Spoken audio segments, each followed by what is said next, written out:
He was later convicted of multiple federal crimes related to securities fraud, served just 22 months in a federal facility, and years later saw his story transformed into a Hollywood blockbuster, watched by millions around the world.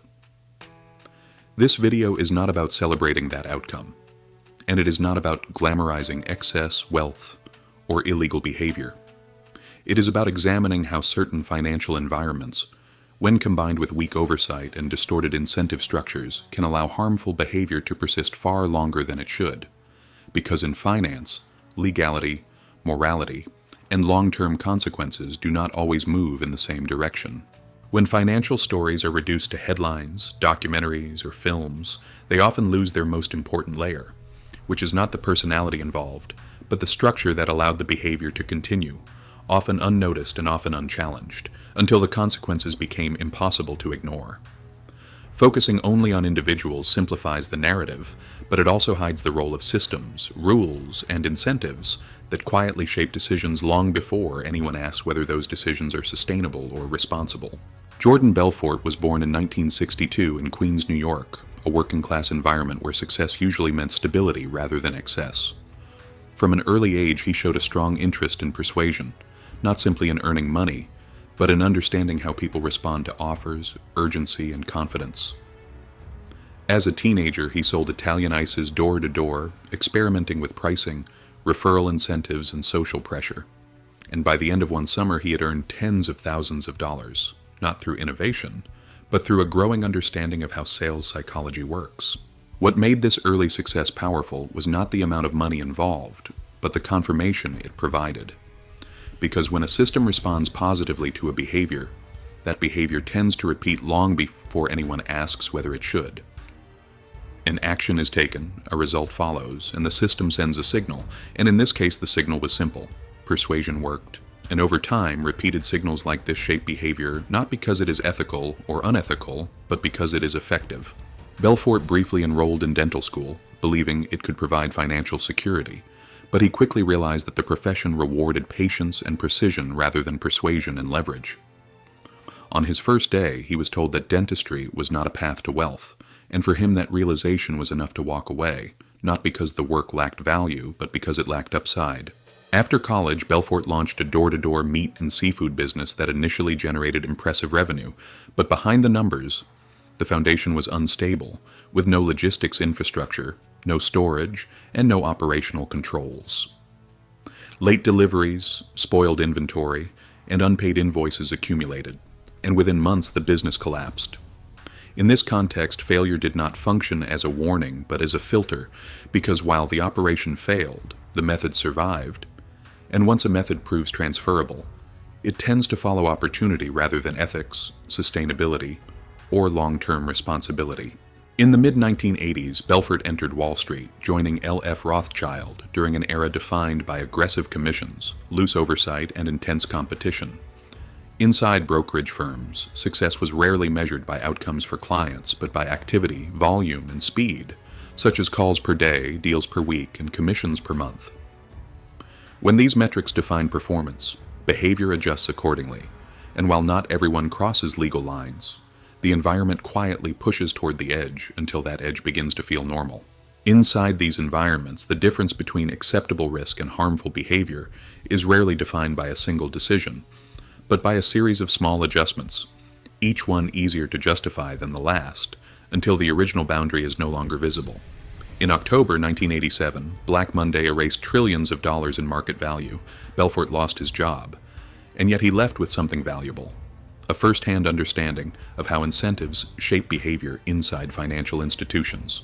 After the crash, Belfort moved into penny stocks, lightly regulated securities often traded outside major exchanges, and characterized by limited disclosure, low liquidity, and extreme volatility. These stocks also offered unusually high commissions, creating a structural imbalance where brokers were rewarded immediately, often the same day, while investors absorbed delayed risk that appeared later when liquidity vanished and prices collapsed, separating responsibility from consequence and allowing decisions to feel detached from their eventual impact.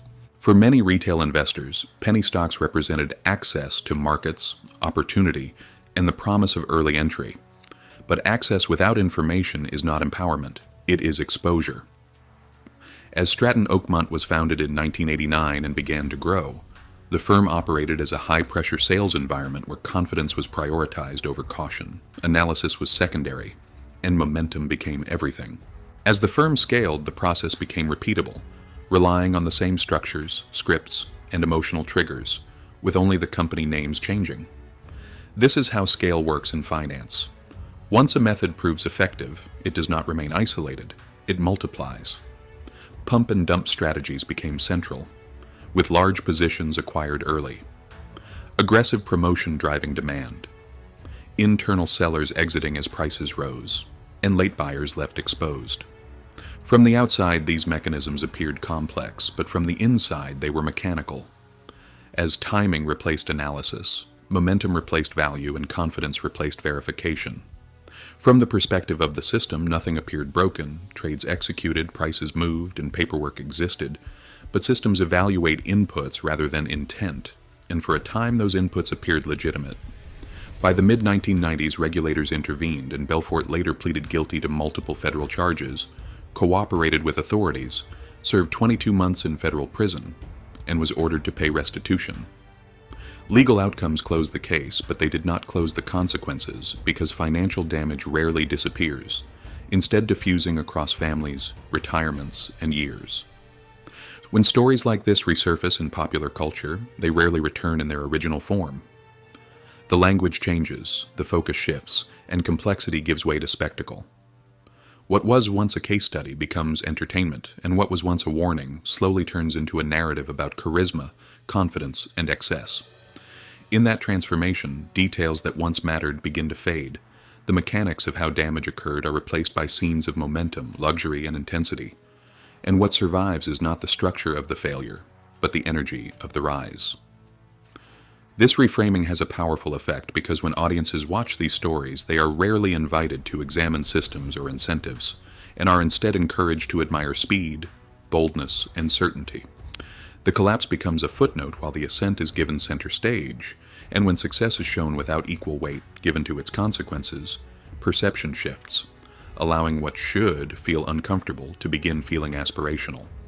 What is often missing from these retellings are the people on the other side of the transaction, the investors who trusted the system to protect them, the retirees who believed the information they were given, and the families whose financial security was quietly transferred away, not in a single dramatic moment, but through a series of decisions they were never fully equipped to evaluate. These losses rarely appear dramatic on screen, instead unfolding slowly over years through postponed retirements, altered life plans, and opportunities that never return.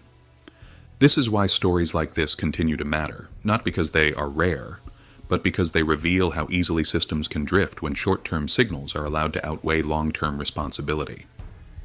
When activity is rewarded more visibly than outcomes, and momentum is celebrated more loudly than caution, harmful patterns can persist without immediate resistance, and by the time intervention arrives, the damage has already dispersed, making accountability feel abstract even though its impact is deeply personal. This story is not about one individual, but about how systems, when combined with distorted incentives and delayed oversight, can fail to protect those they are meant to serve. Understanding these mechanisms matters not to admire them or repeat them, but to recognize the warning signs before the damage becomes irreversible. If you found this analysis valuable, please consider liking the video and subscribing to the channel. It helps this kind of long-form, research-based content reach more people. This video is created for educational and documentary purposes only. It does not constitute financial advice, investment guidance, or a recommendation of any kind. The individuals, events, and examples discussed are examined to understand how incentive structures, oversight gaps, and systemic dynamics can shape behavior over time, not to glorify wealth, excess, or illegal activity. Nothing in this video should be interpreted as encouraging, normalizing, or justifying unlawful conduct. Any financial decision should be made based on independent research and, where appropriate, consultation with licensed professionals. This work focuses on learning from historical cases to recognize structural warning signs, not to repeat them, but to understand how similar patterns can emerge if left unexamined.